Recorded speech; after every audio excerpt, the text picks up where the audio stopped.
So today we continue with our class Shabbos Home, and we start with Orchos Tzaddikim, and our big topic is Gate of Haughtiness. So we learn a lot, but we continue to learn even more. And we start next paragraph, and it says, in sum, if one adorns his body in order flaunt in order to flaunt himself, he forgets Hashem. Blessed is he. He pays no heed.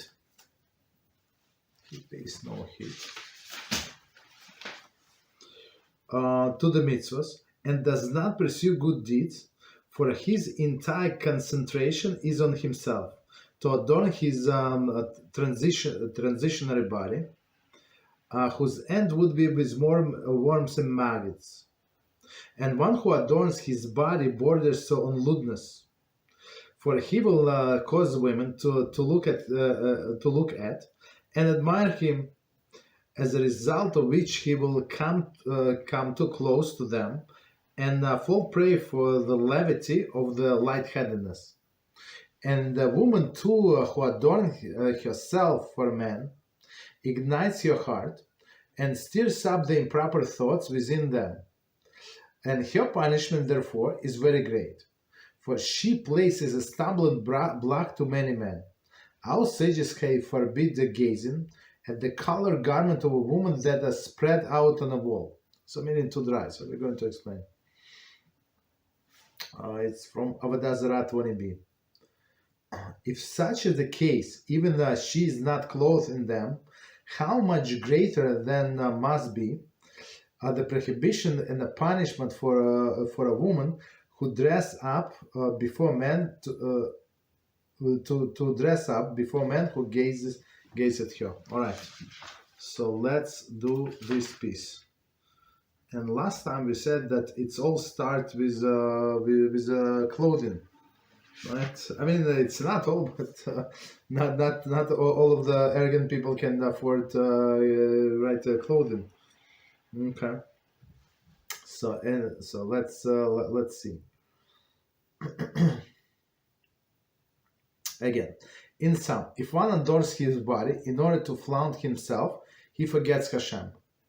Blessed be he. So if you just think about it, all of these fancy schmancy people, so for sure the mind is not there. So all of the righteous people, all the righteous people, if you see the way they dress, very modern, right? Very modest, not modern, very modest, very modest, simple. I mean, it does not have to be cheap, but nice and clean, but very simple, not flashy.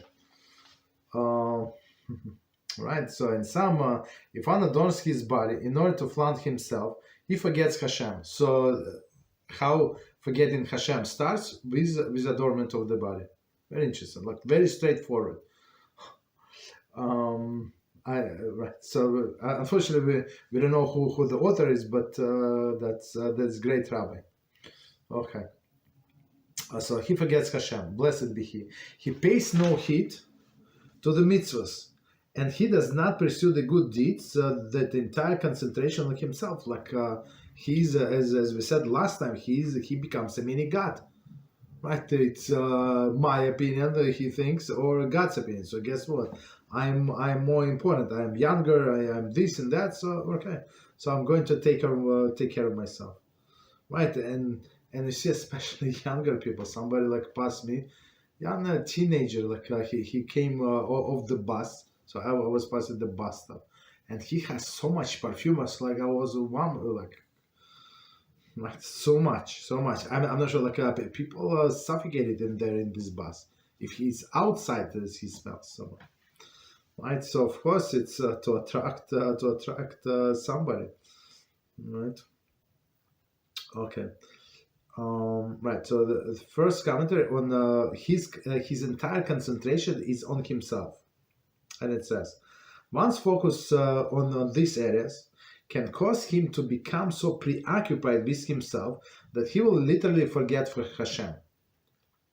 Right? Meaning what? That the one who's focused on himself so much, that he's literally going to forget Hashem. So some people take a haircut I don't know, every 3 days or so. So they perfect, always perfect. That's when you see them, like always perfect.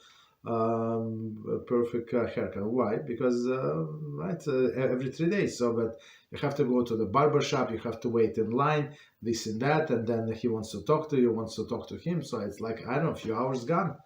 Right? You have to go there. There is parking. There is no parking. It's unbelievable. Like few hours gone. So you, and of course they don't learn Torah while there or while on the road. You understand? So it's very simple. I understand. It's very simple. He has to take a shower 3 times a day, right? Even under normal circumstances, so meaning the persons who into his own body, into his own looks, or she as well. So they're going to spend a lot of time in front of the mirror, a lot of time going shopping, right? The guys are going shopping. It used to be only women going shopping and spend many hours, but now it's even men go shopping. Under normal and even under the normal circumstance, much effort is needed to always stay in the path of the mitzvahs in the good deeds. Right, so it's a beautiful line.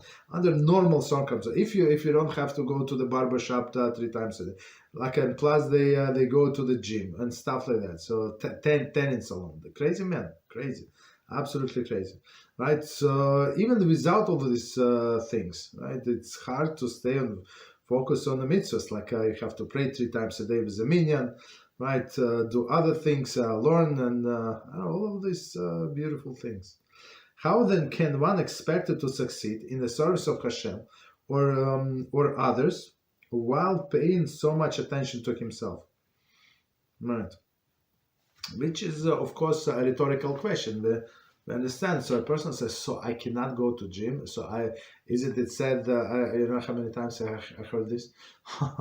Right? Isn't it said that you have to take care of your body? Yeah, you have to take care of your body, but do you have to go to gym? No, you don't have to go to gym to take care of your body, right? You can buy yourself some equipment. I don't know, some weights, and spend 15 minutes, 20 minutes, and 40 minutes. That's it, right? You don't have to go to gym.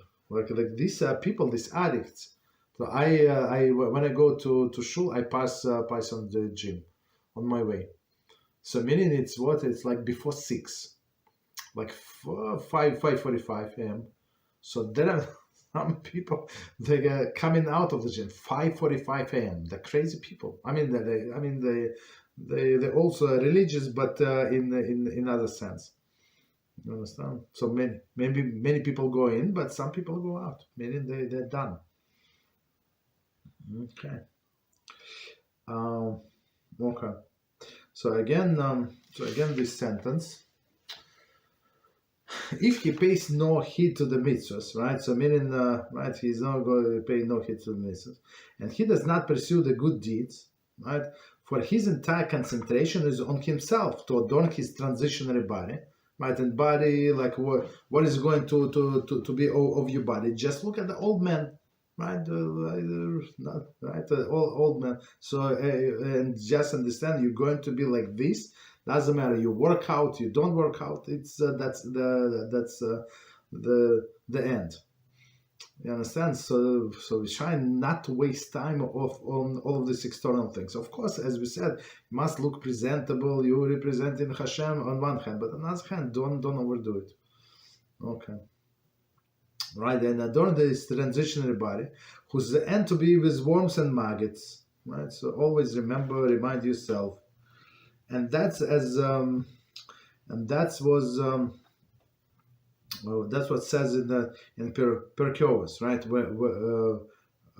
Remember where you came from a putrid drop, and remember where you're going, right? So you're going to the destiny of worms and maggots. So okay, so commentaries say right in Orchos for Rabbi Levitas of Yavne says, be exceedingly humble in spirit, for the end of the mortal man is worms. Okay. So, and that's very important to remind ourselves, not to depress ourselves, but it's opposite, right? Some people say, yeah, you speak about death, you speak about punishment. I said that's the most uplifting things, right? So meaning that you're not going to waste time, and then you're not going to get into regret for all these wasted years. Okay, continue. And one who adorns his body borders on lewdness. So the guys say, what lewdness? Because I have the short, this Armani Shmarmani short, it's bordering on lewdness 100%, 100%. And it says, commentary says, Ramchal writes that the Torah only instructs with regard to the clothing is requirement of tzitzis on a four-corner garment, and the prohibition of mixture linen and wool. However, it is obvious that overindulgence in extravagant clothing, although not explicitly forbidden, can lead to vanity, envy, and lust. Right? So, I mean, the great Ramchal comes and fills in the blanks. Right? So he said, if you think what Torah says about clothing, I mean, these two, and I guess another one that we said before, yesterday or whatever we discussed, that a man should not change into the woman's garment. That's it, right? So if it's four corners, you must tie tzitzis, and don't mix wool and linen together. That's it. So, but just because the Torah does not specify anything, so it's one of these things, and there are many things like that. So is it forbidden, right? Is it like can you say that if a person wears this short, very, very expensive short, it is absolutely forbidden to wear the short? No, it's not. Or the suit, or a lady wears some dress, very expensive dress. Is it 100% forbidden? No, it's not forbidden, but it's not proper. Why it's not proper? Because it's going to bring us, or has from us, it is going to bring a person to the lewd thoughts. So now why? Because other people also notice, yeah, it's not a regular suit. It's not a regular shirt like from Macy's for $25 on sale. No. It's something like from a designer. Okay. Ramchal quotes, right? So meaning all of these things I'm going to bring to last. And that is forbidden. That is forbidden. Ramchal quotes Bereshis Rabbah 22:1, which states, when the Yetzer Hara sees someone concentrating on his clothing and his physical appearance, he says, this one is mine. Simis Lasharim, chapter 3. That's an amazing line. So Yetzer Hara says, oh, he's dressing up, he's into adorning himself. Okay, he's my soldier. See, he's my client. Understand? So if a person is trying to stay away from all of the things, so it's going to be not so easy. I mean, it's possible, but not so easy for Yetzer Hara to get after this guy. But if somebody recommend himself to be one of these people, so that's easy target for Yetzer Hara. Right. Continue. For he will cause the women to look and admire him. As a result of this, he will come close to them and fall prey to the levity and lightheadedness, right? And now women, they ask him a question, you look good today, right? And I remember in my office, women would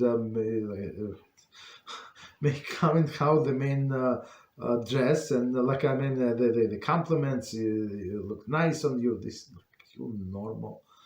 Right, and men would, right? They would like it, right? Even though both of them were married.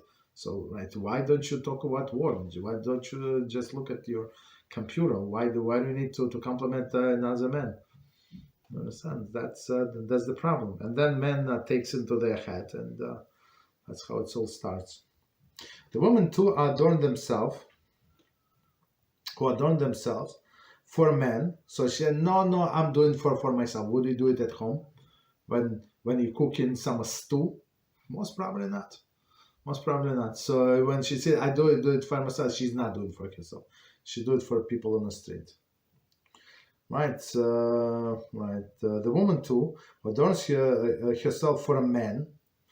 And okay, so on subconscious, right? That's what it is, right?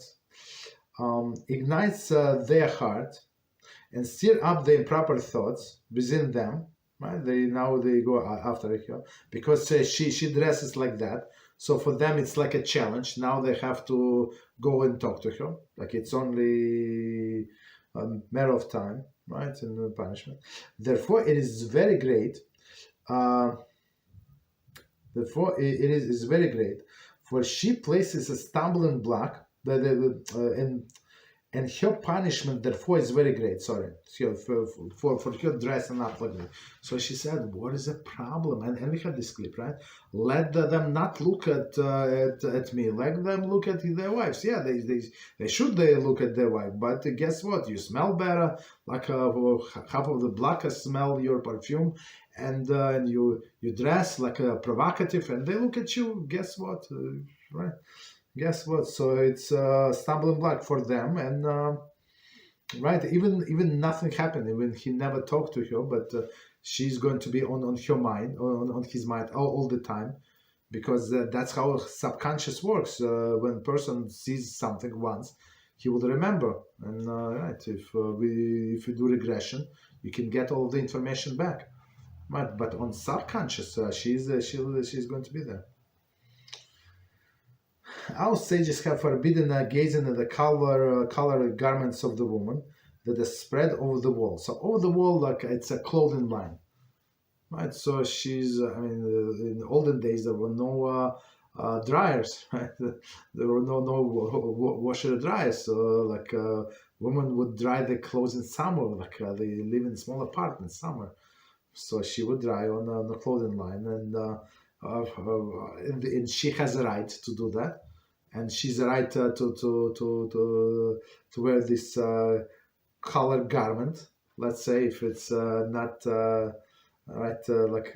modest, let's say, but still colored, right? But man is not allowed to look at them, right? They say especially if he knows how this woman look like. So now he's going to imagine how she's with the garment, without the garment. So right, so say don't look. No comment. So if it's a white or something, that's more right, like more plain. It's easier. Okay. All right. So continue. In such a case, even if she's not clothed in them, meaning right in these garments, how much greater then must be the prohibition and the punishment for a woman who dressed up before men who gaze at her. Commentary. Commentary in the piece where it says, even when she's not clothed in them, this is only if the man knows the woman, the woman whose clothing has been displayed. Okay, see Shulchan Aruch, Even Chazer 21:1. It is true. It is true. But if you think about it, like most likely he's not in another town. Most likely he's not in another country. Most likely he goes home right around his house, so he knows everybody. Right. So me personally, it's not like I go around a lot, but I know many people. The faces. I know the face. I don't know where they live, but I know they live in a neighborhood. Okay. Right. So commentary. Before men who gaze at her, right? Before men who gaze at her. So 1 second. Right. So meaning if you're not allowed to look at these colored garments, so needless to say, right, the prohibition and the punishment for a woman who dresses up before men who gazes at her. And she said, no, I dress for myself. I like these garments. I like this design and this and that. Okay, but we don't believe you. Right, so it's like, it's irrelevant. The damage is done. Yeah, you did not mean to, but the person sinned, right, because of you. and maybe not even once. That's the even bigger problem. Right, so the last commentary, it says, before man who gazes at her, it seems clear from the text that although man is never deprived of his freedom of choice to gaze or not, right, okay, the burden of responsibility is placed as well upon the woman who tempted the man to make the decision. So before we continue, so same is snake, right, the first snake that entices Chava to eat from the tree of knowledge. Did snake eat? No. Did he do anything? No. Right? If you think about it, so he suggested that she should eat from the tree of knowledge. Right? That's what snake said. Right? But he was cursed. He was cursed exactly because of this rule. Because of him, because of this snake, somebody like. Got in trouble and sinned. So it's only like proper for this person also to be punished. Right? This woman. David Hamelech writes, it's from Tehillim 45:14, to complete the glory, the glory of the princess is within. Kivoido es bas melech pnino. Kudo. Right, bas melech pnino. So meaning that complete glory of the princess is within in a house, right? The pasuk is often cited as a description of modesty of Jewish woman, who is just as much princess as a king's daughter. So every Jewish woman is a princess and a king's daughter, right? So we have to be careful with the wives, right? Yes, he's a wife, but she's also daughter of the king. So she's daughter of your father, biological father, but also the daughter of the king. So we have to be careful how we treat them. Displaying herself improperly before others shows lack of appreciation of her own dignity, right? And disrespect to the king as well, who is her father, as we said. Okay, we stop here. So as we see, look, every page is something unbelievable. All right. So today we continue with our class Shabbos Home, and we're on chapter 8, and the same topic is garments that may be worn on Shabbos. Okay. So right. So next subsection is the headgear. Right. And number 1, inserted tissue in the head. If one has is too large, he may put a paper or tissue inside it in order to improve its fit. However, this is permitted only if the person intends to leave the paper in the head forever. In that case, the paper becomes subordinate to the head. However, if one intends to remove the paper, it cannot be considered subordinate to the head. And one may not wear the hat outdoors on Shabbos. Thus, when one may not use the imported sheet of paper, such as leather that one values, or stuff the head, or to stuff a hat that one intends to wear outdoors on Shabbos, since it is likely to remove the paper after Shabbos. So let's do before we continue. I mean, today maybe it's not apply if you buy that fitted hat. There is some hats hat, religious hat, right? Borsalino hat. So they go like every half a size, I think. So most likely, if you buy this kind of hat, they're going to fit perfectly, right? But in olden days, right, not only, but even today, some people buy hats and like more generic sizes, like large, extra large, small, like medium, something like that. There are also they sell the hats, like are they fit exactly? No. Right, so right, I remember my father. He used to wear always a cap, right, and he had a newspaper, feel it. So we, as a kids, we would play with his stuff, right, and he had this newspaper stuck in behind the. I don't know where it was going. It's not the brim of this sweatband. I think it's called, right. So but it right, and he explained to us. So it was like all tradition. Later on, I mean, today when you buy fancy schmancy, like even cap, it's going to come with the sizes most likely, right? But in olden days, they did not. They would put newspaper or any other paper. So they say if your tissue, whatever you put, and you have no intention to remove, no problem, right? But some important letter or something, it would be a problem. So, and some people they were trying to do what they know half of this halacha. I don't remember exactly where we were. I don't even remember. But this guy, he was he heard this halacha somewhere, and he brought like this. No, it was on Shabbos. It's not on my show. We were traveling somewhere. I don't remember where it was. Right. So he brought tissue. He brought tissue, like facial tissue, behind this sweatband. So and he said, right. So yeah, he said it's an unusual way of carrying, and that's why it is allowed. So of course I did not say anything. The guy, right? So everybody were amazed, but it is not allowed. It is not, because it's transported 100%. Okay. Continue. Right. But the problem is, and I think we're going to say later, so you're not allowed to go with a loose hat. Especially some people would go with straw hats. I'm not sure if a straw hats have sizes. I'm not sure. I mean, maybe expensive one would have sizes.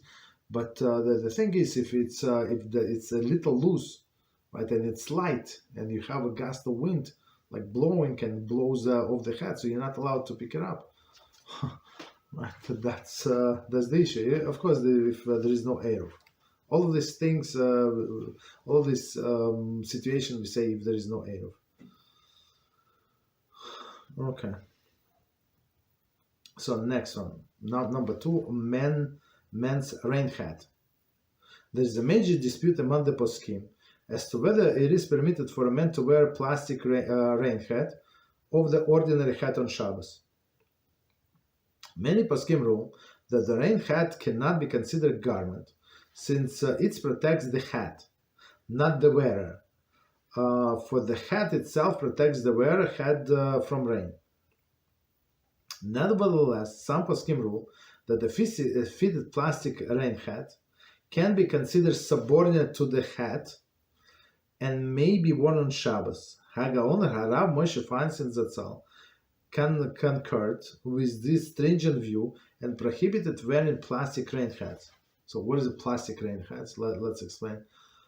So you have a hat, big hat, right? And on top, when it's rain, so I mean it's a leather. So I mean, of course it can withstand the rain, but it could get ruined. That depends on rain. So people during the normal weekdays, so they would put this plastic cap. But it's not like a plastic, but it has this elastic, right, all around.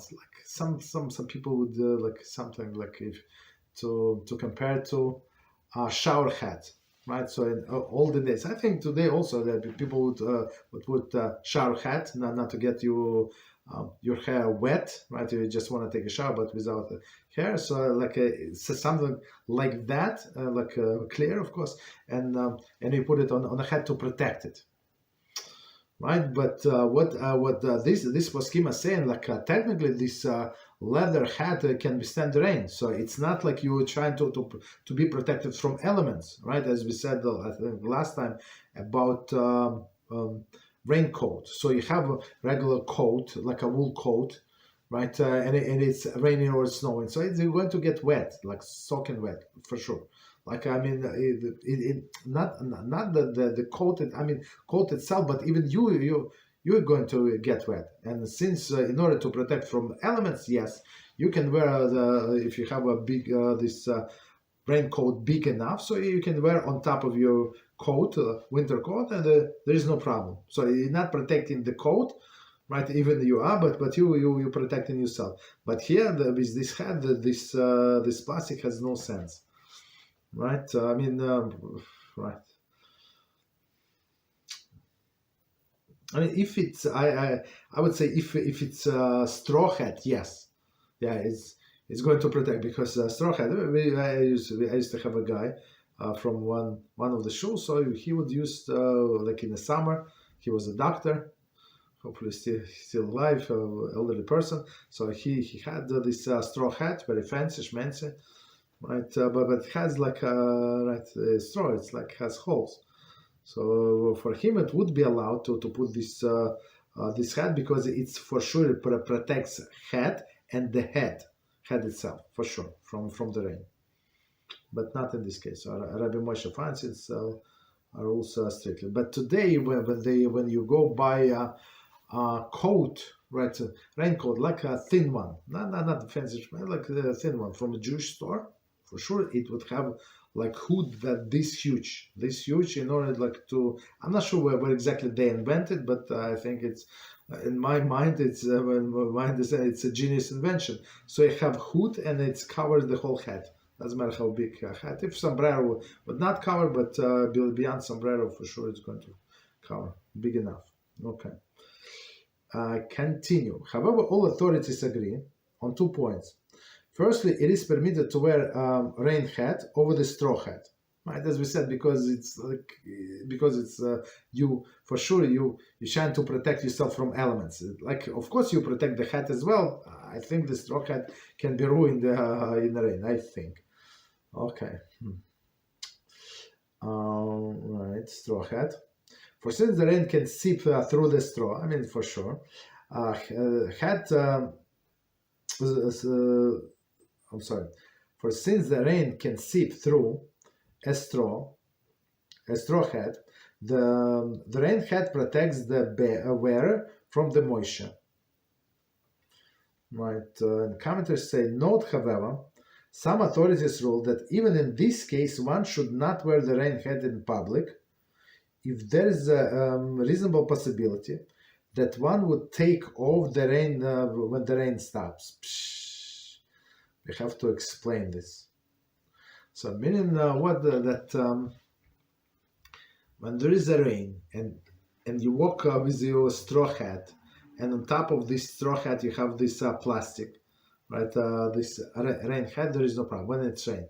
But when the rain stops and it's like sunny and now it's sunny, and it looks a little ridiculous with your a suit, right? And with your Shabbos suit, with your tie, or even without the tie, and with a fancy schmancy straw hat and covered with a piece of plastic. So it looks ridiculous. So if there is any chance that we might suspect that he would remove this plastic, like maybe out of embarrassment or something, like people look like look at him like he's crazy, right? So in this case they would not allow. Well, it's very interesting. I mean, that depends how like sometimes like when I go in the morning or in the morning to shul, so it's very cold, windy, cold, rain, and this and that. After we finish praying, I go back. It's nice. It's nice. It's like sometimes it's like 15 degrees warmer than when I was walking, and there is no rain. Sometimes it's like it never rain. But when I was walking, it rained heavily, right? So of course you can take umbrella, you hold an umbrella, so you fold it. There is no problem. But on Shabbos it would look ridiculous with all of this clothing, right? Continue. Secondly, it is certainly forbidden to wear a plastic bag over the hat or head on Shabbos, since the plastic bag cannot be considered garment at all.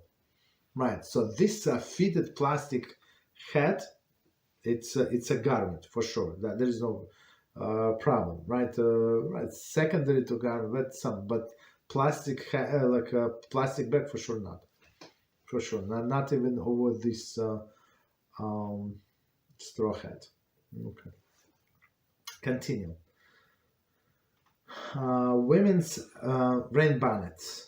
I mean, I'm not sure if they. I still maybe like older generation would wear this rain bonnet. And actually, I saw one of the guys from my show, like elderly guy, he's a rabbi.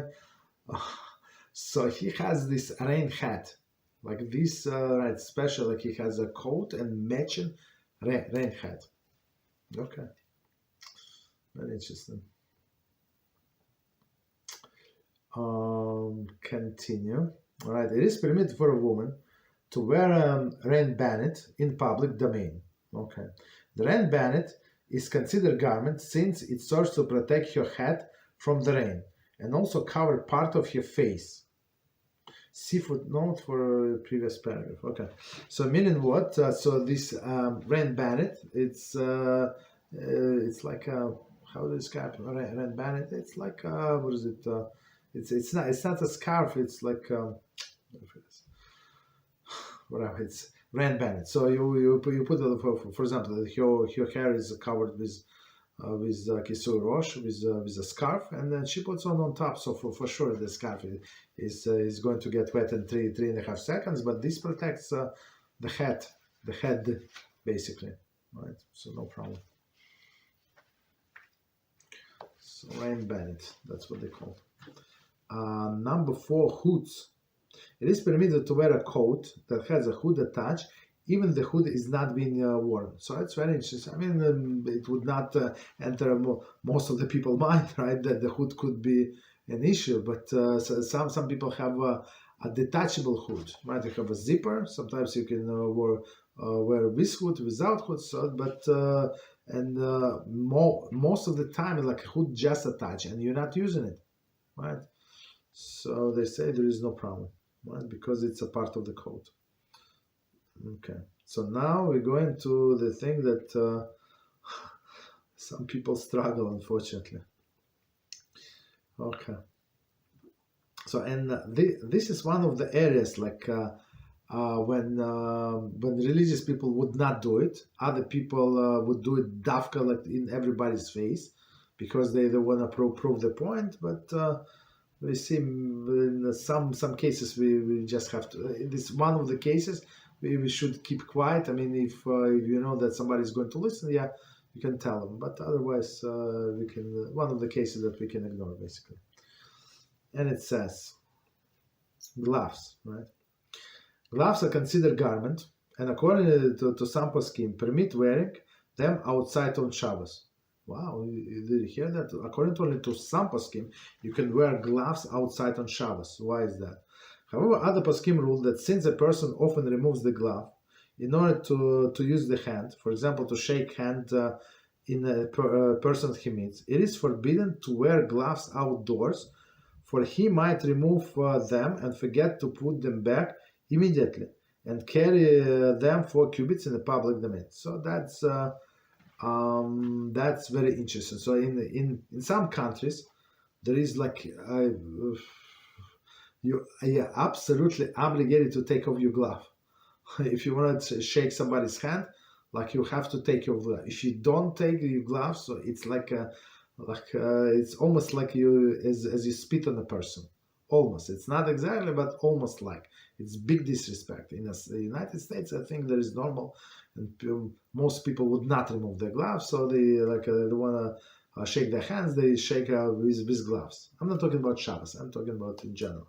But in some cultures, you must remove, right? So, and then plus some people, and I know like some people like that. So you shake their hands and they like you so much, they enjoy it. I don't know, whatever they do, and they don't let your hand go. You understand? For 2 seconds, 3 seconds, and sometimes they put the second hand on top. And I mean, it's nice, it's very friendly, but on Shabbos it could be an issue. So if you remove your glove and you shake in your hands and I'm so glad to see you. Okay, let's walk together, right? And you walk together. Guess what? You forgot. And now you walk in holding his hand, right? And your other gloves in another hand, which is a problem. So you walk 4 amos, which is what is it?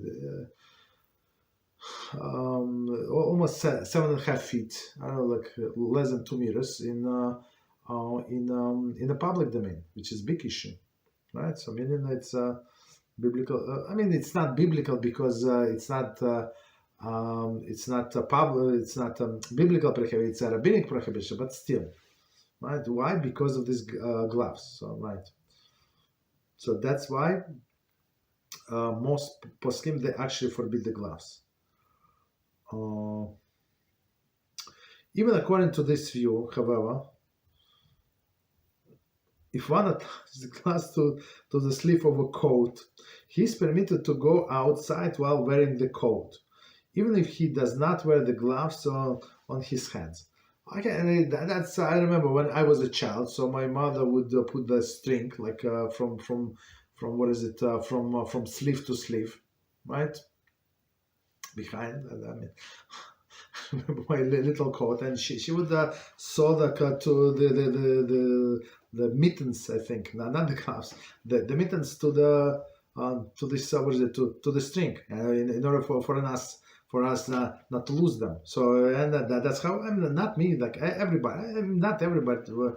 Most of the kids had like that. So meaning when it's when you want to do something, you just remove your mittens or your gloves, and they're on a string. You cannot lose them.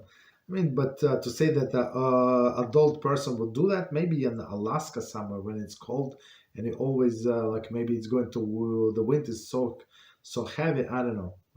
Right? But normally people don't attach the gloves to the coat, at least adults.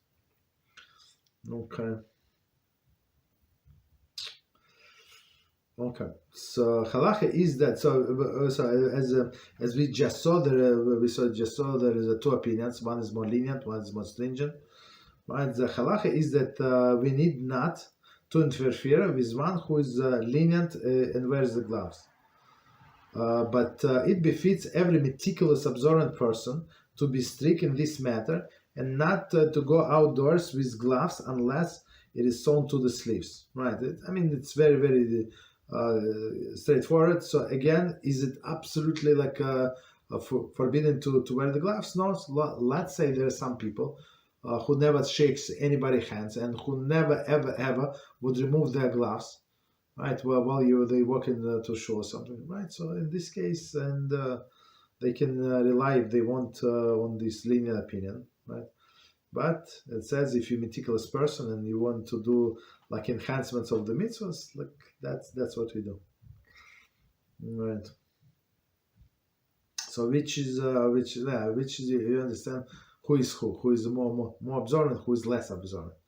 And as we understand, I mean, unless you live in such a cold, like maybe Canada somewhere, like in these places where it's very, very cold, so without gloves, so you like if you go, even if you put your hands in your pockets, you're going to freeze like completely, right? Of course, you wear the gloves, right? So in this case, I think everybody would agree nobody's going to remove the glove in the middle of the of the street. Okay, but otherwise we don't do that. Okay, so nevertheless it's customary to be lenient regarding women and children and permit them to wear gloves outdoors. So women usually don't shake their hands. Arabs do, I see, right? Arab women, right? But Jewish women, they usually don't shake their hands. Right, and children also. So right. So and plus with children, most likely the mother is going to put this string in there. Okay. So if gloves are secured in a child's garment with the clip or the like, right? Today there are clips or the like. It is permitted for the child to wear the coat outdoors, even not wearing the gloves on the hands, meaning the gloves are hanging. right? I mean, that's it. So it's like they're attached to the garment. However, if the gloves are not fastened to the garment, but are attached to each other, one second, with elastic or a string that is run through the sleeves, as I explained before, of the coat, it is forbidden to let the child go outdoors with the coat unless he wears the gloves on his hands. This pertains to the child who reached the age of chinuch. Okay, so meaning for little babies, there is no problem. Chinuch, as we said, it's like 6-7 years old. Right. Okay, so next one, earmuffs. Even the poskim who prohibit wearing gloves on Shabbos permits wearing earmuffs. So earmuffs, people usually don't. I mean, of course, it's very hard. People might take them off, but most likely not. So most people would continue wear earmuffs. Okay, continue. Bibs and aprons. Aprons, right? A bib or apron. A bib is not considered garment, since its function is merely to protect the clothing from become soiled, right? So as we understand, so nobody wears just for decoration, right, or to be worn, right? For sure, it is only you only wear to protect the clothing. The same hold true for aprons. Thus, the bib or apron may not be worn outdoors on Shabbos. Very interesting.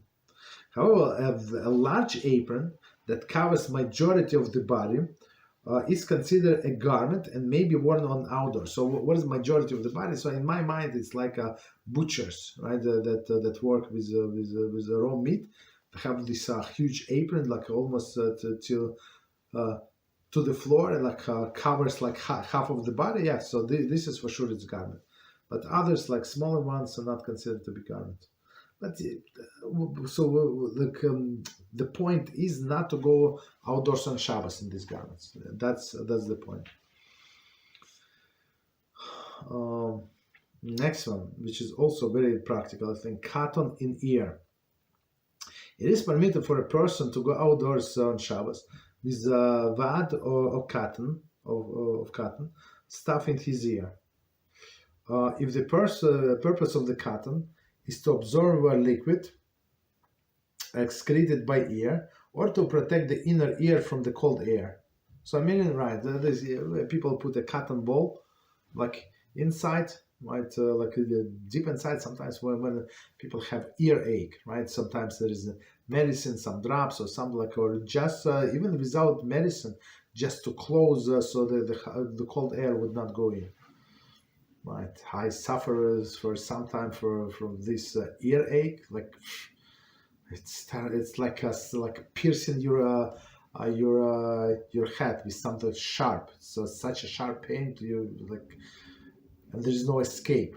Right, so terrible. Right, so the people will protect their ears. Okay.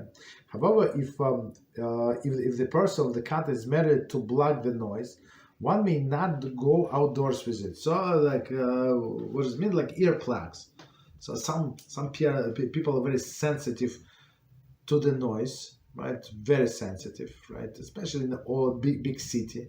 Like everybody's honking, everybody like sirens, like emergency going, like firefighters, police, this, that, all like emergencies, right? So people screaming, yelling, like I have a building, right? Not far from where we live, and somebody moved it. I think it's new tenant, and they bought the drums, like live drums. I don't know, like how crazy persons should be. So like, and I think he opened the window a little, so we heard that like he's playing on live drums, like acoustic, like regular drums. I don't know. So people, the crazy people around us. Some people like to cancel them out, or put something in their ear, and I heard it, and I saw like people walk around with earplugs. I walk around with earphones, but some people, right, they're like just quiet. Okay. However, if the purpose of cotton is merely to block the noise, we said it's not allowed. But for medicinal purposes, right, to prevent the cold air, as I remember, like me, I try to be very careful. So I always try to cover. Okay, so let's see. Okay, continue. Next one, Bedikah cloth. It is forbidden for a woman to go out to the public domain while she has examined cloth. There is a moch dahuk inserted. So Bedikah cloth is to check if she's a pure or not pure. Okay, I mean it's not proper to work with this thing because it's not a garment and it's not needed. Okay, for sure. Okay, so next one is very practical, especially I would say the olden days. So today we are fancy schmancy, we are all spoiled. We have facial tissues everywhere in every shul you go. Doesn't matter like how poor is it. Like I still would have maybe a little cheaper paper tissue in more richer. Like you would have better quality. But anyway, you have facial tissue, right? But in olden days there was no such a thing. So if you have if you have a little cold, so you need handkerchief, right? People often seek to wear handkerchief outdoors in order to transport the handkerchief to location where they're visited. For example, in a shul, or you go to visit someone, right? Handkerchief is considered article of clothing, right? And thus is maybe worn outdoors on Shabbos, right? Handkerchief. So we're talking about not the small one, big one. Handkerchief. So I think that the women's bannets, like a red bannet, would also call handkerchiefs, I think. However, it must be worn in a manner whereby it serves as a cloth to clothe the wearer.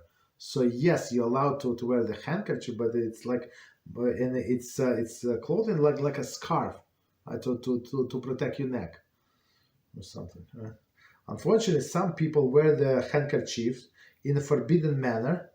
Thus, they're actually carrying the handkerchiefs, right? Wearing the double quotes and the meaning carrying, due to the lack of awareness of the proper manner.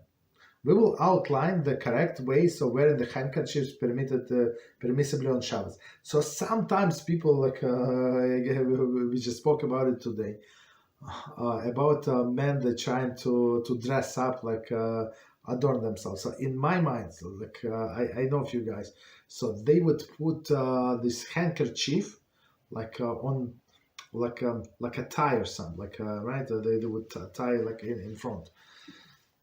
Not like a cowboys, but something like, I mean, cowboys would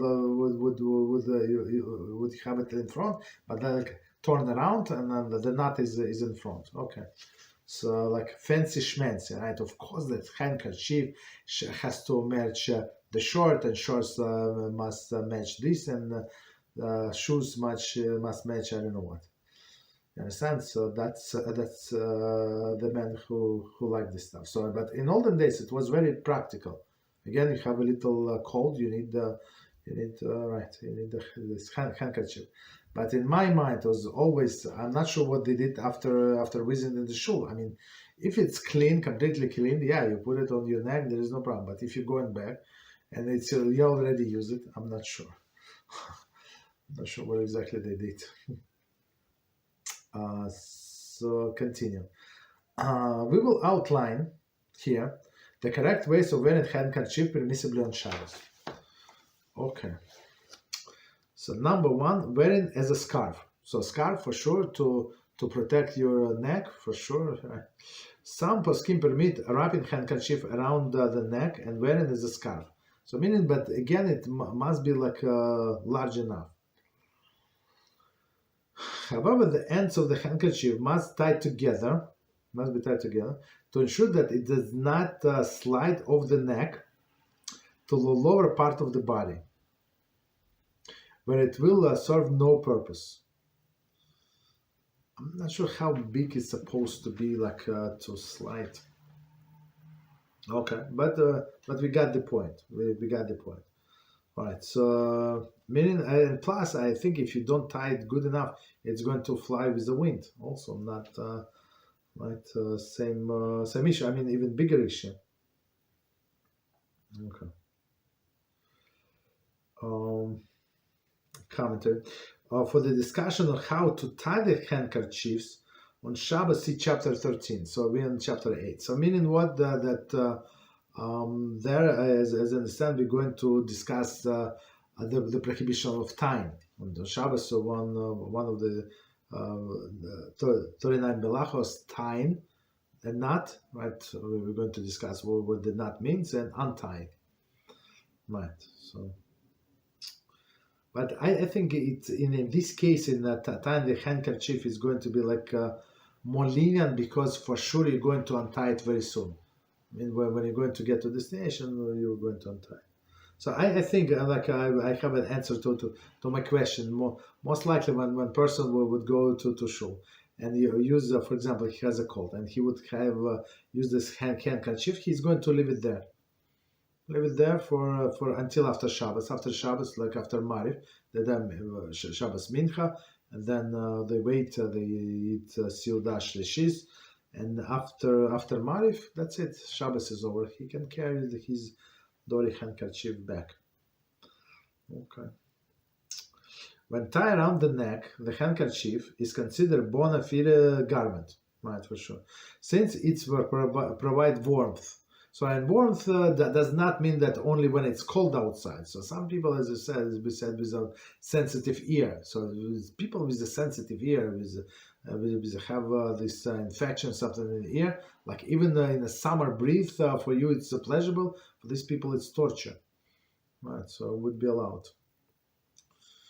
Okay. According to this, permitted to wear. It's in a fashion even in the warm weather, right? Exactly as we explained. So I mean, and because of person is afraid. Oh God, some people have a problem with the neck, also. According to certain poskim, it is permitted to wear a handkerchief around the neck, even if one also wears a scarf, which is also understandable, right? As we said before, it is allowed to wear two garments. Like if it's very cold, very cold, I don't know, very cold. So a person would wear two scarves, right? So there is no problem, right? You're allowed to wear two pair of socks, two pairs of shorts, right? Whatever, right? So there is no problem. Two scarves also, right? However, one should wear the handkerchief only in a manner in which it adds warmth, right? So meaning add warmth. So meaning the way I understand what does it mean, like a little tighter, not very loose. So if it's very loose, so it does not provide any warmth. One should not wear it on top of the woolen scarf or fold it inside it. Okay, so that's a very good point. So under the woolen scarf, there is no problem, right? So maybe it's a little itchy, right? So you put first your handkerchief, and then on top you have this woolen scarf. Possible, right? Since it cannot contribute the degree of warmth that is not noticeably greater than provided by the woolen scarf, but opposite, there is no problem. So right, so you put this handkerchief, this cotton handkerchief, and on top you put this woolen scarf. For sure, it's going to provide additional warmth, but not other way around.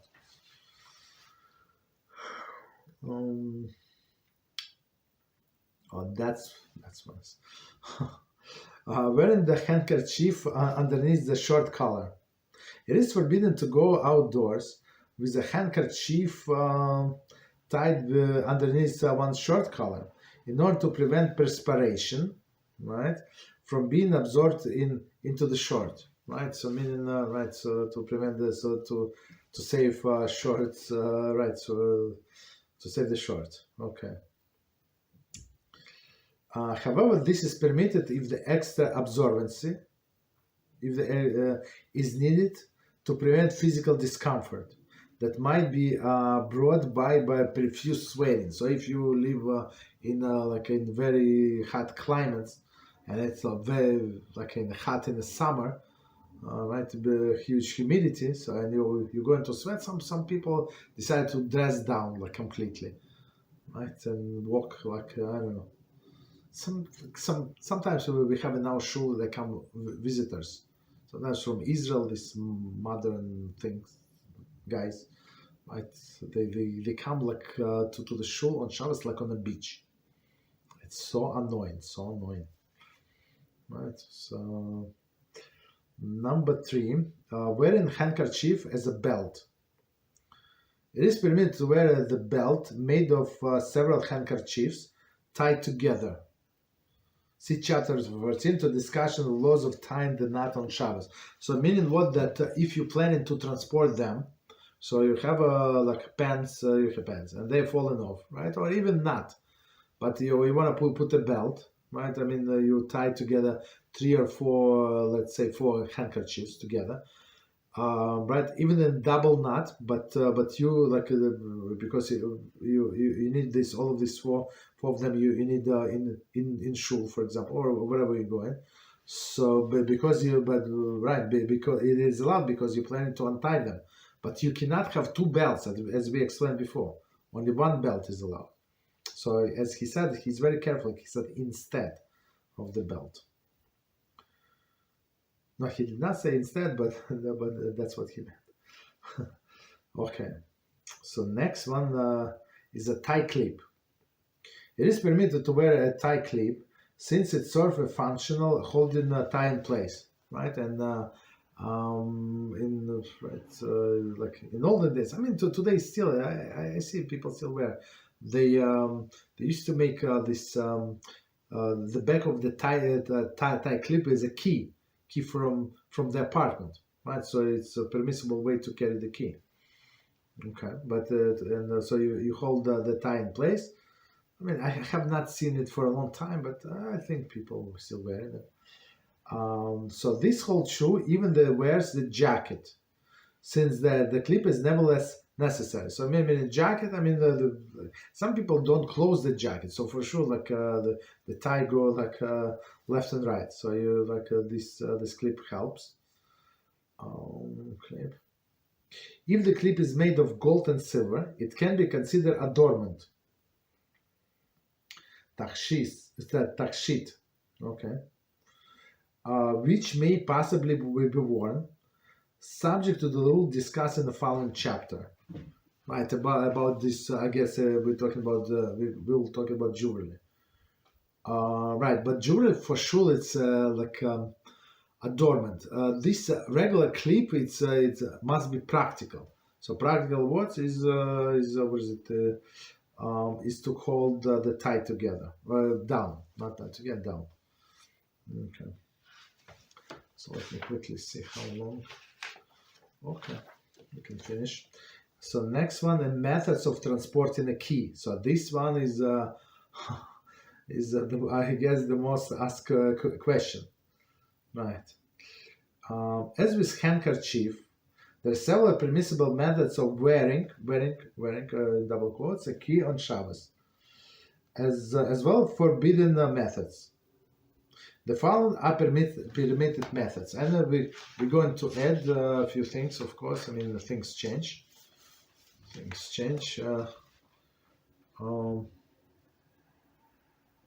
So the best way is not to carry the key. So here we go.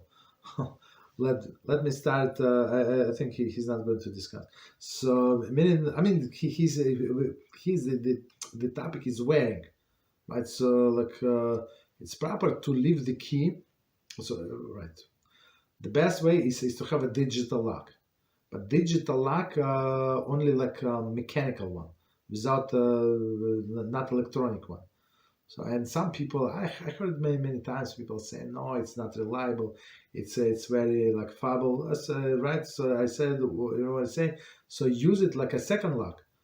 You use your normal lock with the key during the week, but on Shabbos when you go to shul, like for 1.5 hours, 2 hours, 3 hours, like nothing is going to happen. So you use the digital lock. No, nobody's going to check, right? Digital lock, combination lock. That's what I mean. Like electronic locks are not allowed, of course. Right, and unfortunately, today is not unfortunately or not fortunate. Like today is not so simple to find. Like if you look for a mechanical lock, so most of them, absolute majority, maybe a lot. Some I was trying to help somebody and find to find so like 85%, maybe 90%, even locks, and they're not expensive. Not expensive. I think good qualities, right? Digital locks, but electronics, which is not allowed. So right. So that's the first one. Second one is a like a padlock, or like fake, right? So you have like a space inside, like you so like space to hold key inside. So people usually put it on some metal railings, like if you have like under the roof. Right, so or they put it on a doorknob itself. So you can see many times in the construction sites, or if the real estate is showing the apartment, so they would leave the key there on the premises, so anybody, any agent can come and use this lock or something.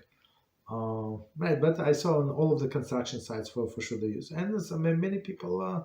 Use also in their house, right there in the shoes. Sometimes they use, right. So I mean, you can put like on you can attach it to the wall itself. There is a metal box, and there is like a combination code, and that's it. So meaning you don't need to carry anything. So those, I would say, are most preferable way, right. Or have somebody. So don't right. Or you have. Righteous wife, just ask her to stay home, and that's it. She should enjoy her home, and that's it. She can open the door for you, or somebody else in the house. So next one, number one, the tie clips. So as I said, and I see them. I see some people like old fashioned. I mean, there's nothing problem, no problem to be old fashioned. All of these things that are very practical, they work, right? I saw those. It is permitted to wear the tie clip that is made out of a key. Commentary. If one has a tie clip made of several keys, he should consult Halachic authority concerning whether it may be worn on Shabbos. I mean, even if person has 2 locks, why do you need, again, it's not like you're going to the different planet, you go to work, and you're going to get home only 9 hours later, 10 hours later. It's not. You're going for a few hours to the shul. Most of the people still sleeping. They would do like non-Jews or something, right? So when you, by the time you going to come from shul, people just wake up on Shabbos. So that's not a big deal. Okay. So meaning that what I'm trying to say, if you have 2 locks close on one, no problem. Okay. However, such as a tie clip may be worn only if they actually serve hold the tie in place. Right. So meaning the right. So only when it's practical to not to transport the key, but to hold the tie in place. It is not subject to the possible leniency associated with jewelry. So if it's not made of gold, right? Since it is not really decorative. Thus, it is maybe worn if a person is wearing only short and a jacket on top of the short, right? However, if one wears the vest, so if I wear the vest and I have a tie, so tie is securely it's secured in its place. It's not going to move. It has nowhere to move, right? Or he has a sweater, right? So on in the winter, so some people have this sweater put short, and on top of this put sweater, V-neck, let's say, right? And even crew neck, doesn't matter. So and the seal, you can see the tie. So to attach the tie clip underneath the sweater is not very practical, so it's not needed. So meaning if person is going to wear this tie clip for in general, if with a key, without the key, so it must be practical for to hold the tie together. Otherwise, if you have sweater, if you have vest, it's useless. This tie clip is useless. Right, so in this case, yeah, it would be forbidden. So next one, brooches. In chapter 9, so which is the second, next chapter, see the chapter 9 for discussion of the key that made into the brooch, decorative brooches. So brooches, right, men who usually don't wear, I think so, brooches, but women would wear like for decoration. And there's no problem. We discuss as brooches. I'm going to remind us when we're learning about sewing, because right, we said what's the definition of sewing? Sewing, that you go with a thread or with a needle and thread attached down and up. So meaning the two ends from the same side, right? And then you secure them with a knot or something. You secure somehow that the thread is going to stay in place. So the brooch is exactly this, right? You have the spin going in, out, right? And then you close. That's how the brooch works. So for sure it would be, right, it is sewn, but since it's for decorative purposes and you're going to remove after you come back, that's what we learned. I don't remember in what chapter, that's what the exception. Right, but as he said, we're going to learn more about it in the next chapter. So if you have in such a brooch this key, it would be allowed. Okay, so next one, number 3, the third method, using key as a part of the belt. So that's where some people try to emulate it, and I heard there's something about the belt, but wherever they wear, it's absolutely forbidden. Whatever people do, absolutely forbidden. Right, so we're going to explain. It is permitted to go outdoors on Shabbos while wearing the belt that has a key on it, provided the key serves essential component of the belt. So again, essential component of the belt, meaning that you cannot, the belt is not going to be functional without this key. So let's see. For example, if one removes the swinging tongue of the belt buckle and replaces with a key, and I saw people would do that, right? So for sure it's practical. I mean, you have to file down. I mean, you have to maybe it's easier to give it to professional to fit it, but if somebody good with their hands, there's not such a big deal. You can attach. So basically, they cut down the head of the key, and then they do instead of this key, what is it they call tongue? Okay, buckle tongue. Swing tongue of the belt buckle, and replace it with the key, so that the key is inserted through the hole, right, of the belt, meaning it's going to hold the belt together. So let me maybe quickly, I have a belt here. 1 second.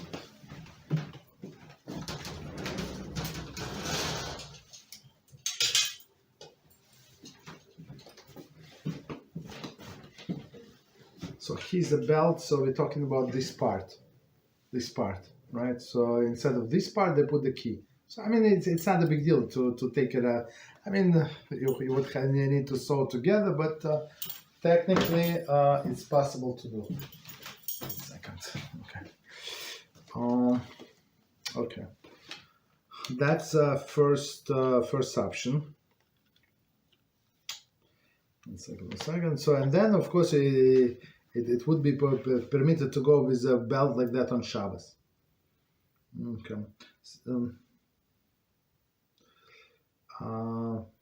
Just 1 second. Once you remove the key, so the key is inserted through the hole, right? So it's going to the hole of the belt. When it is buckled, and it's permitted to wear this belt on Shabbat. So meaning this thing, the key is going to be like a key component of the. It is a key, and it's a key component. Very interesting of the belt. So meaning without this, the belt is not going to work. So there is no problem. Similarly, if the buckle is fashioned in such a way that it hooks into the key, so that the key holds the belt in place when buckled, it is permitted. Not, however, that in both of these instances, it is forbidden to attach the key to the belt on Shabbos. So meaning it must be done before Shabbos, because it's like completing of the product, makik bepatish, right? It's absolutely forbidden. So whatever we do, so I mean, there is another permissible method, it must be before Shabbos. Just 1 second.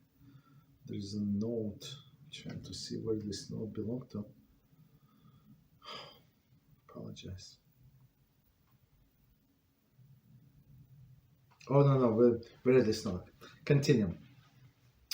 Another permissible method to use the key to hold the two ends of the belt together. So now we're talking about in the middle of the belt. There is to insert, instead of using the buckle as a string or a key ring may be attached to each end of the belt, and both inserted the key rings may then be threaded through the hole of the key, so that the key holds the two ends of the belt together. So let me show you. I mean, how it works. You can do it yourself. I think it's easier to do. So here's my belt. So I have a belt. So you cut it somewhere. So wherever you want, you cut it. So now it's disattached. You make holes. You make holes on one side and another, and then you put the rings on one side. A ring like a key ring from one side, key ring from another. So they like sticking out. And between them, so you have the key. You have a key and like in the middle, and you can put the key like here and attached to one ring from one side and one from another. So meaning what, that this belt holds together because of the key, like right. So that's right. That's the idea. You can buy it online like this, but I think it's simpler to do it yourself. It's not a big deal. Okay, so continue. Okay. Just 1 second. So it says the buckle need not to be removed. Right, it has nothing to do with the buckle, since it is considered intrinsic part of the belt, even if it's not in use. Right, so meaning that without this key, the whole belt is going to fall apart. Similar, one can tie a key to the end of the string or a ribbon and fasten it around the body by tying the other ends as well to the key. Right. However, one may not wear it. One may not wear an order. So here's the thing. So meaning that he's making a belt. So if you don't have a belt around your body, around whatever, so right, so you can use it as a belt if you need one. So I guess even in a pants. So instead of using this belt, you can you use a string, tie with a key tied, of course, before Shabbos, like tie from one end, and you can tie like second side from another end. But again, I remind you that we cannot have two belts. Okay. Around the body and tying the other end as well to the key.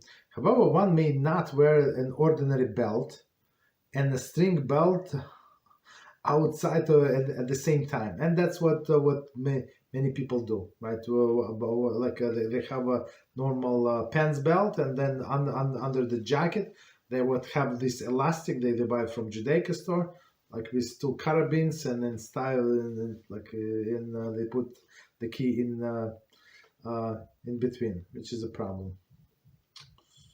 Okay, 1 second. So two belts are not allowed.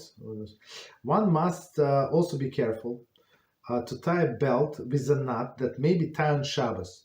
So I would say this knot and a knot and a bow. right? Because most likely he wouldn't tie. I thought in chapter 13. Okay, we're going to get to it.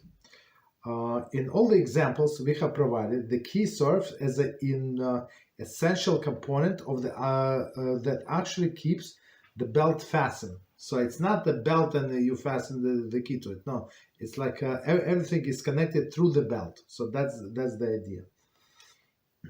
It is forbidden to wear a belt outdoors with a key attached to it if the key does not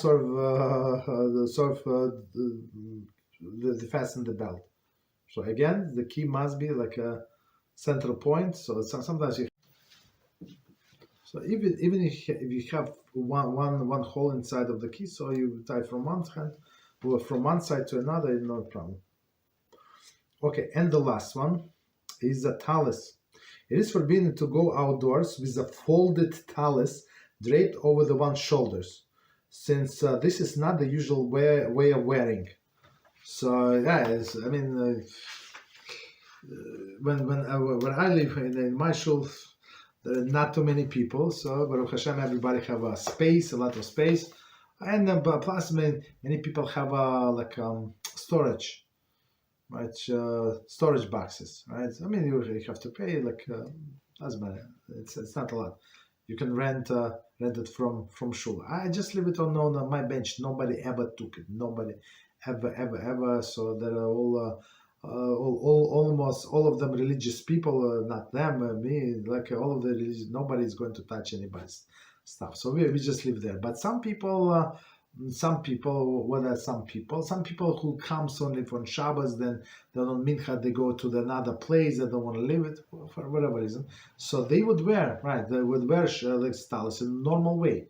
So when you you pray, most of them would not put on their head, but only on the shoulders. But if somebody just put it in the folded way, it's not carrying that. That's not how you wear a garment. Talus could be a garment, yeah. If it's cold, for sure. It's wool. It helps a lot. Okay. So we stop here. So next chapter, just to introduce, topic is wearing non-clothing articles. All right, to be continued. Okay, so let's stop here. Do 5 minutes break, and we start with other things. And today is the story night. 5 minutes. So today is story night. We continue with our book Varevna, and we tell the story, very interesting Halachic stories, and give stories. I mean, question, and give amazing answers. Everything is unpredictable. So now we continue with the Parashat Behar, and our topic is the stolen ad campaign, based on the verse from Vayikra 25:14, and it says, "Do not cheat one another. Do not cheat one another." Okay, so it's a challenge. Okay, the question. A popular advertising gimmick is to use slogan or catchphrase to draw public attention, but withhold any mention of the actual product being offered. These ads repeated over the course of several weeks, building up the public interest and curiosity until finally the actual product for sale is revealed alongside the slogan. So I mean, I'm not familiar with that. I'm not into advertising, but let's try to understand. So there's a gimmick, meaning there is approach, this approach, to give some slogan without the end. So basically they say, but you don't know what is it. And sometimes you see on the business new business sign, and they give some name, and you have no idea. Is it clothing store? Is it food store? Is it fishing store? I don't know. Kindergarten, I don't know what is it. Have no idea, right? I saw several times. Okay, so here they don't say there is some advertisement campaign, but they don't say exactly what they advertise.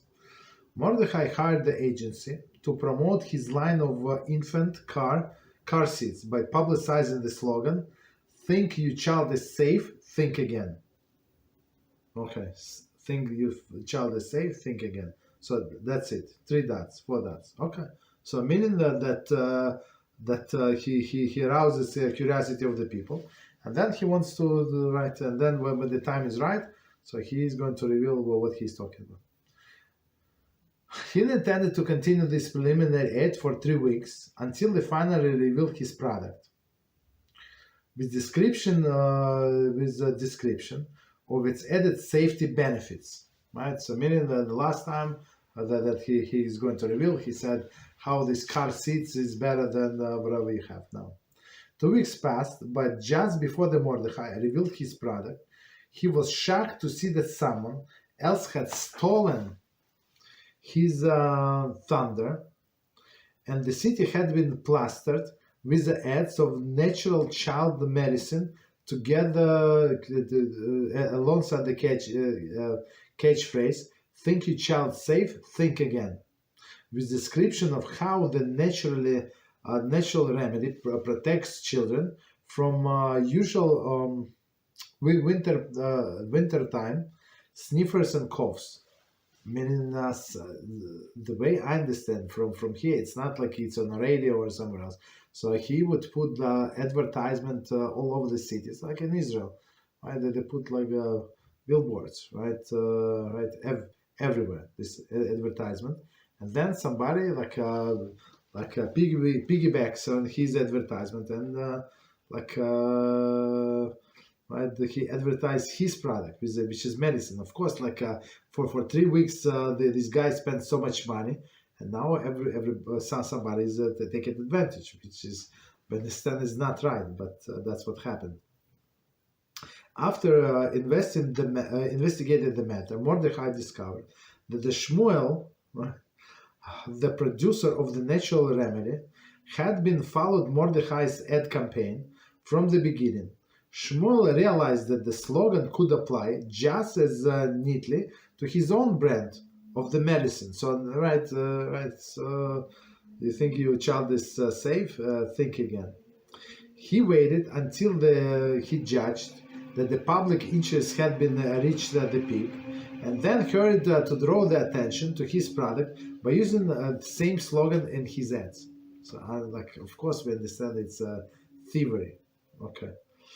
But can he put the dollar sign on it? I mean, I think whatever he invested, right?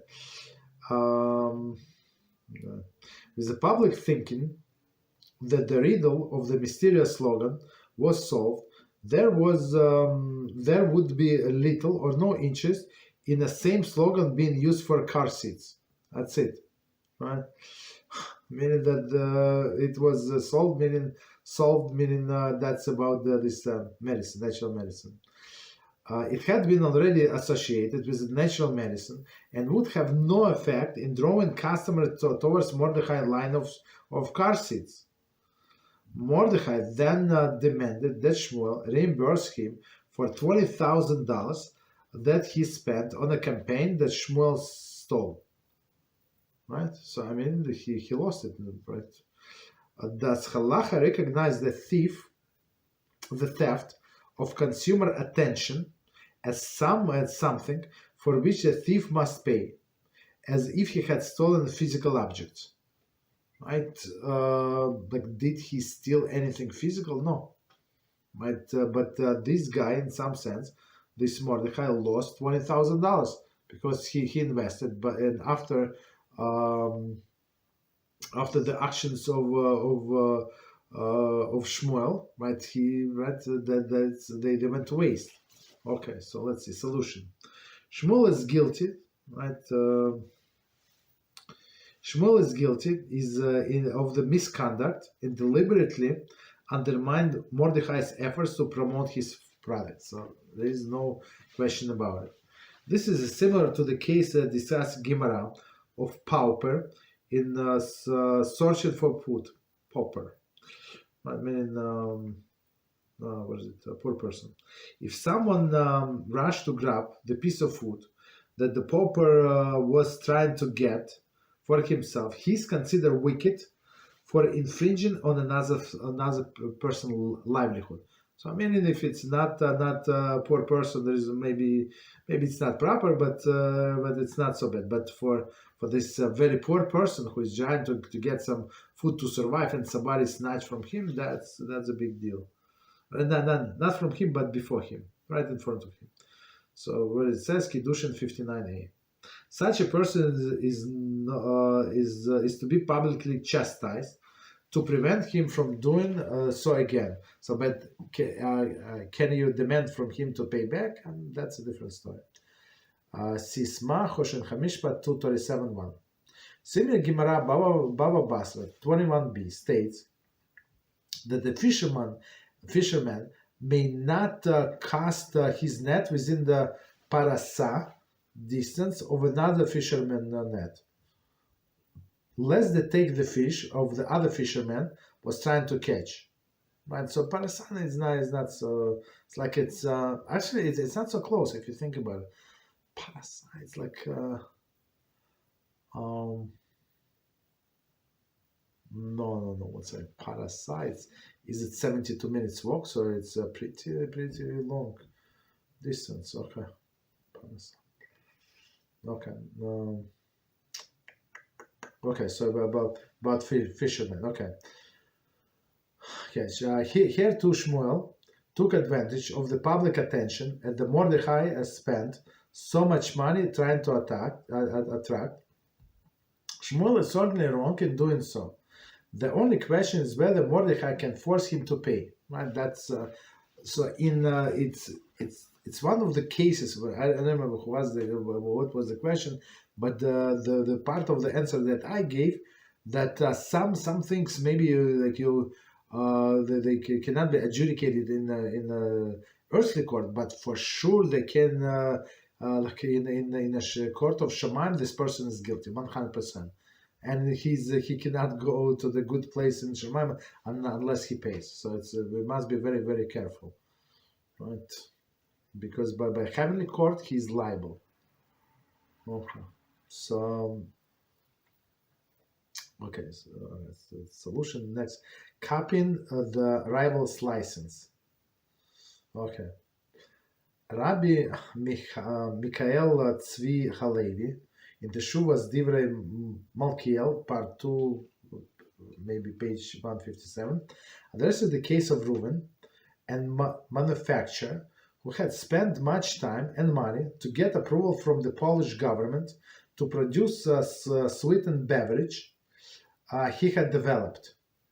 He then affixed to the bottle label a copy of the government letter of approval. Right, so it's very interesting. So he got the permission, right, from official from the government to make this sweetened beverage. Right. Very interesting. After this, Shimon began producing the identical beverage, right? Reuven's Shimon identical beverage. Since the Polish government had already approved the Shimon's beverage, Reuven's beverage, Shimon copied the letter and affixed it to the sides of his bottles as well. So I mean, when person doing something like that. So I think they have it does not enter in their mind there is somebody else on another side is going to lose, right? So he said that since it was approved, I'm not sure what is it mean. It was not exactly disapproved, like different thing was approved. But okay, but let's say it was in general approved. Okay, so but then he copied the attached copy of the letter. Whereas Reuven had invested time and money to receive the letter of approval, Shimon took advantage of the Reuven investment by using the same letter for himself. Furthermore, since the Shimon's product competed with Reuven's, it hurts the Reuven's profits. So before we continue, so I think today in there is law, at least in the United States, if this pharmaceutical company comes up with a medicine, right? And sometimes to come up for this medicine to be approved, they need many years, 10 years, 7 years, like many years and many research, and they have to prove there is no side effects or it's only in some rare occasions, stuff like that. So meaning they invest millions, tens of millions, hundred millions of dollars in this medicine, right? So when it was approved, I think that they have a license to, like, nobody can copy this medicine for 10 years. I don't know, like how many, 50, I don't know, over many years, nobody can use this medicine. Like it's not fair. Of course, I mean, they can understand the formula, how it works. I think that they cannot even do generic. I mean, or they have to pay them a big percentage. I mean, because the company you use so much to research it, right?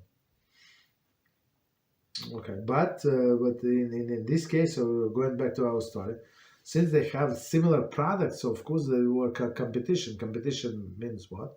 That that Reuven is going to lose. So, for example, there is some products, the newer product, and there is no competition. So the price is a lot. But then guess what? So somebody else have a similar, not exactly the same, similar, and then now like half of the price. So now that they start compete, right? So for sure, like the company number one, they would not lower the price, but they were forced to lower price because of this competition. The Divrei Michael addresses this case by citing relevant Gemara, in which the farmer had a small plot of the land, surrounded by the three sides by the neighboring farmer. Okay, so he has like, I mean, maybe the way I see it, maybe next to the road or something, and the neighbor was surrounded from three sides. The neighbor built a fence around his land, right, all of the land, which closed off the small farm from the three sides. The small farmer need not help to pay for the fence, since he can claim that he had no need for the fence around his land. However, if he then goes and builds the fence on the fourth side,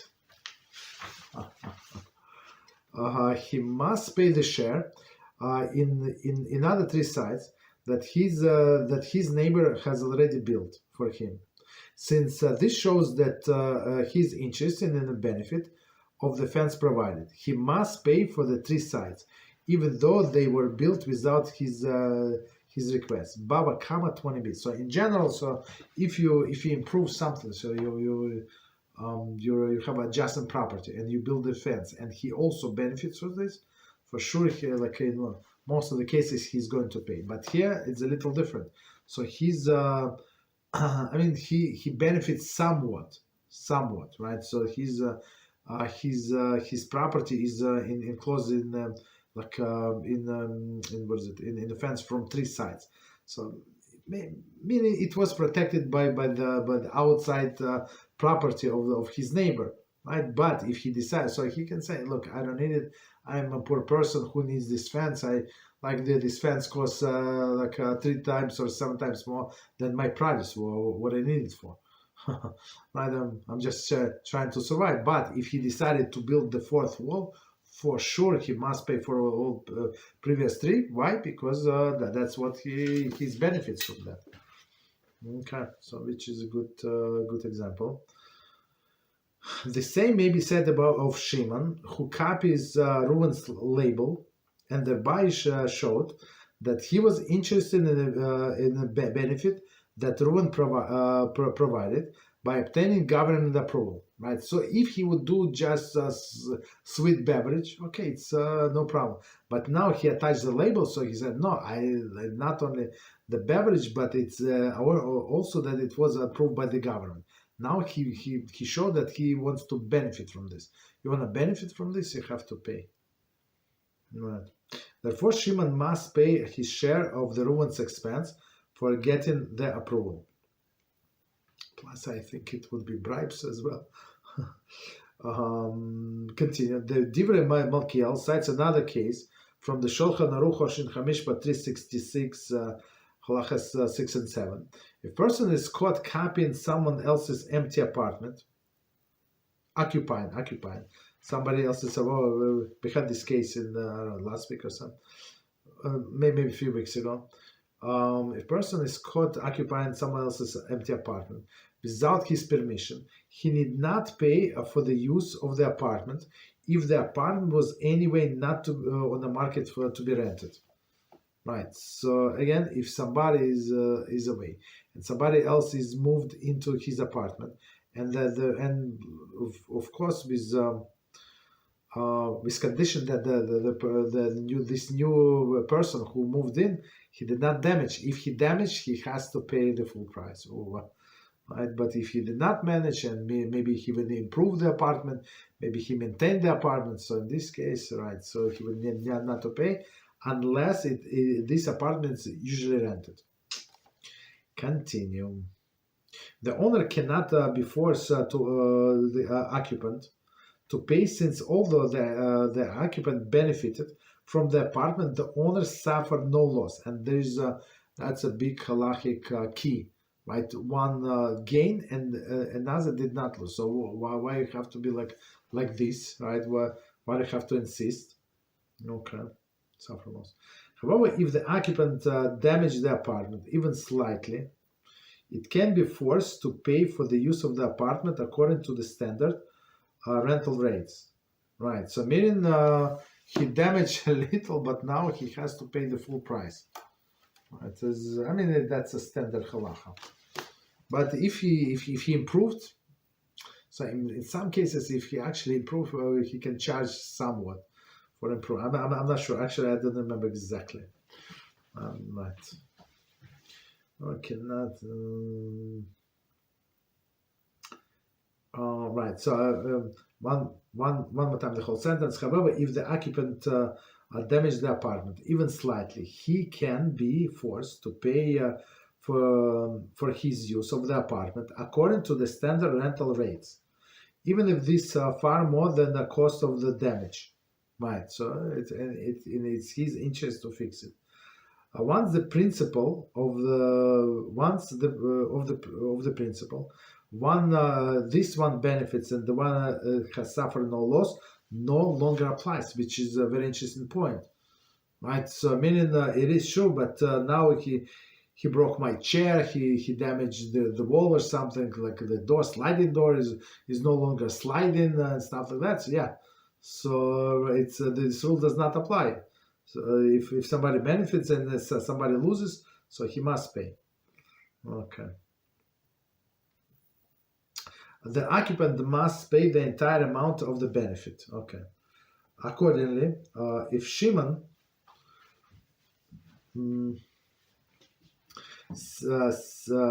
siphoned off even the slightest amount of profit, right, from Reuven's business, right, and that he lost, he must pay the full share of this license, even if this comes out to be more than the amount that Reuven's lost.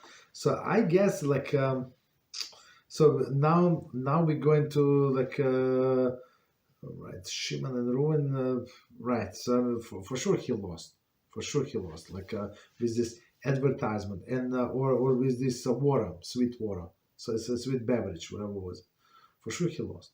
Rabbi Zilbeshin suggested that the same may be said in our case, right? So meaning as we said in this sweet beverage, and in our case, since Shmuel benefited from Mordechai ad campaign for sure. So it's not like Mordechai losing it, like he lost everything, right? So meaning it's useless to do something to continue working with this ad campaign and ruin Mordechai's hopes of using it. He should have to pay the cost of the campaign, right?